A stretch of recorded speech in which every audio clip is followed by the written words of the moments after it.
દેશમાં કોકરોચ જનતા પાર્ટી નામનો એક રાજકીય પક્ષ બન્યો છે, જે કોઈ પ્રકારની રાજકીય ગતિવિધિ માટે અત્યારે નથી, માત્ર મજા માટે બન્યો છે અને 2.5 કરોડથી વધુ ઇન્સ્ટાગ્રામ ફોલોઅર થઈ ગયા છે અને એની દુનિયાભરમાં ચર્ચા શરૂ થઈ ગઈ છે.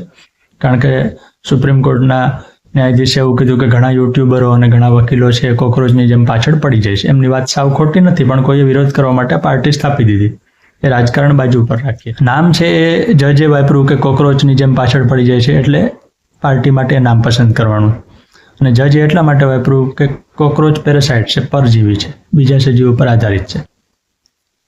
પૃથ્વી ઉપર કરોડો વર્ષથી રહેતા વંદા કોકરોચ આપણને જોવા ગમતા નથી. આપણે જાણીએ છીએ ઘરમાં દેખાય તો કાં તો આપણને ડર લાગે ને તુરંત ભગાવવો પડે, અને ભગાવવાના સ્પ્રે વગેરે પણ વપરાતા હોય છે.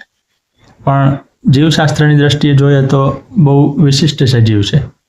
પરમાણુ હુમલો થાય ત્યારે કોઈ ન બચે, પણ વંદા બચી જાય. જેમ પરશુરામ ધરતીને નક્ષત્રિય કરે અને કેટલાક લોકો સંતાય અને બચી જાય, એમ વંદા બચી શકે. કઈ રીતે? પરમાણુ હુમલા પછી જે કિરણોત્સર્ગ રેડિયો એક્ટિવિટી ફેલાય એને માપવાનું એકમ રેડ છે, RAD.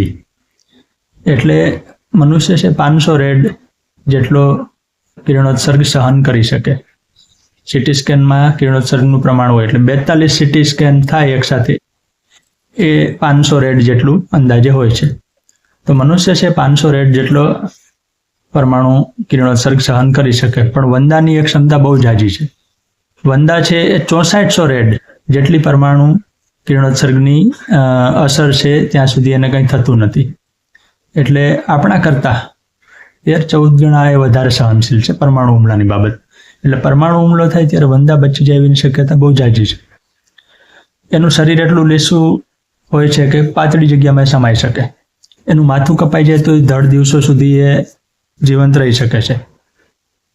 એના ઉપર ખાસું વજન આવી જાય તો પણ એને ખાસ કંઈ થતું નથી અને જ્યાંથી જીવંત નીકળી શકે. બીજી વિશિષ્ટતા એ છે કે ચૂનોય ખાઈ લે છે, ગમે તે ખાઈ લે છે, એટલે જીવી શકે છે. ઉડી નથી શકતા આસાનીથી, પણ ભાગી બહુ ઝડપથી શકે છે. એટલે આપણે અખબારથી કે સાવરણીથી મારવા જઈએ તો ભાગી જાય એવી શક્યતા બહુ વધારે હોય છે, કારણ કે એની જે ઇન્દ્રિયો છે બહુ તેજ છે, એટલે આસાનીથી ભાગી શકે છે. DDTની એના ઉપર ખાસ અસર થતી નથી. માદા છે એ વર્ષે 200 જેટલા વંદાનો જન્મ આપે, એમાંથી પાછી અડધી માદા હોય તો વળી પાછા એમ કરીને એની વસ્તી બહુ ઝડપથી ફેલાઈ શકે છે. એટલે કોકરોચ જનતા પાર્ટીને લોકપ્રિયતા મળે, આગળ જતાં અપ થાય ડાઉન થાય, એ રાજકીય રીતે જે થાય, પણ જે જીવશાસ્ત્રની દ્રષ્ટિએ વંદા છે એ ધરતી પરના અનોખા સજીવો પૈકીના એક છે.